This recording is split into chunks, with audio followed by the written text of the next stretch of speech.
కృష్ణా జలాల పరిరక్షణలో ఏపీ సర్కార్ విఫలమైందంటూ ఏపీ సీఎం చంద్రబాబుకు వైఎస్ జగన్ 9 పేజీల లేఖ రాశారు. ప్రభుత్వ వైఫల్యంపై లెటర్లో అనేక ప్రశ్నలు సంధించారు. ట్రైబ్యునల్లో రాష్ట్ర ప్రభుత్వం గట్టిగా వాదనలు వినిపించాలని డిమాండ్ చేశారు. కేడబ్ల్యూడిటి 2 ఎదుట జరగబోయే వాదనల్లో రాష్ట్ర ప్రయోజనాలను సమర్థవంతంగా వినిపించాలని జగన్ కోరారు. పొరపాటు జరిగితే ఏపీ రైతులు తీవ్రంగా నష్టపోయే ప్రమాదం ఉందని లేఖలో పేర్కొన్నారు. తెలంగాణకు కృష్ణానదిలో 763 టీఎంసీలను కేటాయించేందుకు ట్రైబ్యునల్ అంగీకరిస్తే ఏపీకి తీవ్ర అన్యాయం జరుగుతుందని లేఖలో ప్రస్తావించారు. ఈ నేపథ్యంలో రాష్ట్ర రైతుల ప్రయోజనాలకు అనుగుణంగా ప్రభుత్వం తమ వాదనలు వినిపించాలని జగన్ కోరారు.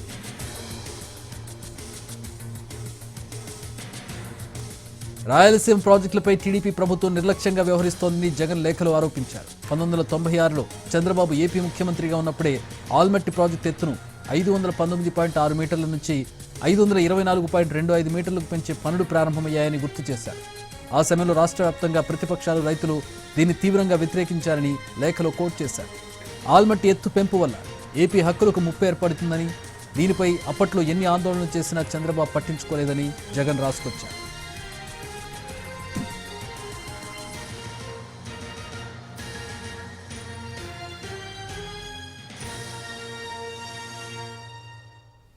ప్రజాభిప్రాయాన్ని రైతుల ఆందోళనలు ఖాతరు చేయలేదని, టీడీపీ ప్రభుత్వ నిర్లక్ష్యం కారణంగానే బ్రిజేష్ కుమార్ ట్రైబ్యునల్ ఆల్మట్టి ఎత్తు పెంపుకు అనుమతి ఇచ్చిందని జగన్ లేఖలో విమర్శించారు.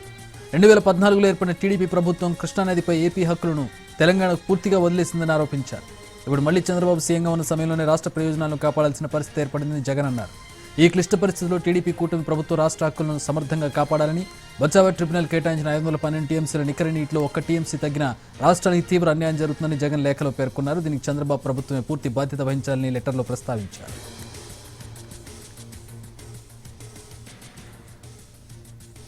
జగన్ లేఖకు సంబంధించి మరిన్ని వివరాలు మా ప్రతినిధి ప్రసన్న అందిస్తారు. ప్రసన్న, అంటే రెండు తెలుగు రాష్ట్రాల మధ్య కృష్ణా జలాల పంపిణీ వివాదం కావచ్చు, లేకపోతే కృష్ణా జలాల పరిరక్షణలో ఆయా ప్రభుత్వాలు అనుసరిస్తున్న వైఖరి మీద తీవ్ర స్థాయిలో చర్చ జరుగుతుంది. ఇలాంటి సందర్భంలో మాజీ ముఖ్యమంత్రి జగన్మోహన్ రెడ్డి ప్రస్తుత ముఖ్యమంత్రి చంద్రబాబుకు లెటర్ రాయడం జరిగింది. ఆ లెటర్ లో కొన్ని కీలక అంశాలను ప్రస్తావించారు. ట్రిబ్యునల్ లో రాష్ట్ర ప్రభుత్వం గట్టిగా వాదనలు వినిపించాలి. అంటే కృష్ణా వాటర్ ట్రిబ్యునల్ ఏదైతే ఉందో అందులో దాని ముందు హాజరయ్యి రాష్ట్ర ప్రయోజనాలను సమర్థవంతంగా వినిపించాలి. ఒకవేళ ఇందులో ఏదైనా పొరపాటు జరిగితే కనుక ఏపీ రైతులు తీవ్రంగా నష్టపోయే ప్రమాదం ఉంది. కాబట్టి ఈ విషయాన్ని దృష్టిలో పెట్టుకుని ఆంధ్రప్రదేశ్ తన వాదన వినిపించాలి. అంతేకాకుండా తెలంగాణ రాష్ట్రానికి కృష్ణానదిలో 763 టీఎంసీలు వీటిని కేటాయించేందుకు ట్రిబ్యునల్ అంగీకరిస్తే కనుక ఏపీకి తీవ్ర అన్యాయం జరుగుతుంది. అంటే తెలంగాణ రాష్ట్రం కృష్ణానదిలో 763 టీఎంసీలకు పైగా తీసుకుంటే ఏపీ రైతులకు అన్యాయం జరుగుతుంది. రాష్ట్ర రైతుల ప్రయోజనాలకు అనుగుణంగా ప్రభుత్వం వాదనలు వినిపించాలి అనే అంశాన్ని ప్రధానంగా లేఖలో ప్రస్తావించారు.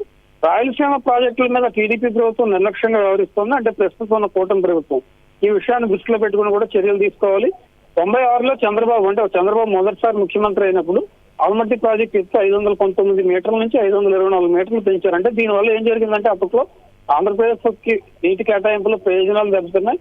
అప్పుడు ప్రతిపక్షాలు ఆందోళన కూడా చేశాయి. ఈ అంశాన్ని కూడా జగన్మోహన్ రెడ్డి తన లేఖలో ప్రస్తావించారు. ఆల్మట్టి ఎత్తు పెంపు వల్ల ఏపీ హక్కులకు ముప్పు ఏర్పడుతుంది. అదేవిధంగా అప్పట్లో ఎన్ని ఆందోళన చేసినా కానీ అప్పుడున్న సీఎం చంద్రబాబు పట్టించుకోలేదు. ప్రజాభిప్రాయాన్ని రైతుల ఆందోళనను ఖాతరు చేయలేదని కూడా ప్రస్తుతం ప్రస్తావించారు. అంటే ప్రస్తుతం కృష్ణా జలాల విషయంలో తెలంగాణ అనుసరిస్తున్న విధానం కావచ్చు, లేకపోతే ఇతర రాష్ట్రాలతో అనుసరిస్తున్న విధానాలు కావచ్చు, ఇవన్నీ కూడా ఆంధ్రప్రదేశ్ మీద ప్రభావం చూపిస్తాయి. ఆంధ్రప్రదేశ్ రైతుల ప్రయోజనాలకు ఇబ్బంది పడే పరిస్థితి ఉంది. కాబట్టి క్లిష్ట పరిస్థితుల్లో కూటమి ప్రభుత్వం రాష్ట్ర హక్కులను సమర్థవంతంగా కాపాడాలి.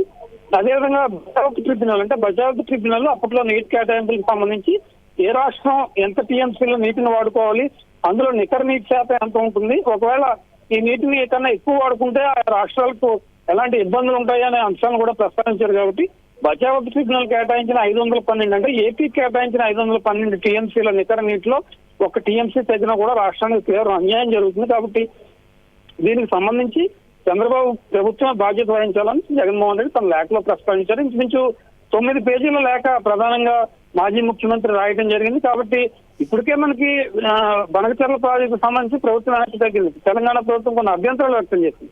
ఇప్పుడు కూడా కృష్ణా జలాల విషయంలో రాబోయే రోజుల్లో కూడా అనేక డిస్ప్యూట్స్ వచ్చే అవకాశం ఉంది. రాష్ట్ర విభజన జరిగిన తర్వాత కృష్ణా గోదావరి జలాల విషయంలో కొన్ని రకాలైన సమస్యలు ఎదురవుతున్నాయి. కాబట్టి వీటన్నిటిని దృష్టిలో పెట్టుకుని సరైన చర్యలు తీసుకోవాలనే దిశగా ప్రస్తుతం జగన్మోహన్ రెడ్డి లెటర్ రాశారు. మరి జగన్ రాసిన లేఖ మీద ఆంధ్రప్రదేశ్ ప్రభుత్వం ఏ రకంగా స్పందిస్తుంది, ఆయన అడిగిన ప్రశ్నలకు ఏ రకంగా సమాధానం ఇచ్చే అవకాశం ఉంది, కృష్ణా జలాల పరిరక్షణ విషయంలో రాష్ట్రం తీసుకోబోయే స్టాండ్ ఏ రకంగా ఉందనే దాని మీద ప్రభుత్వం స్పందించే అవకాశాలు అయితే మనకి కనిపిస్తున్నాయి. All right, thanks for the updates Prasanna.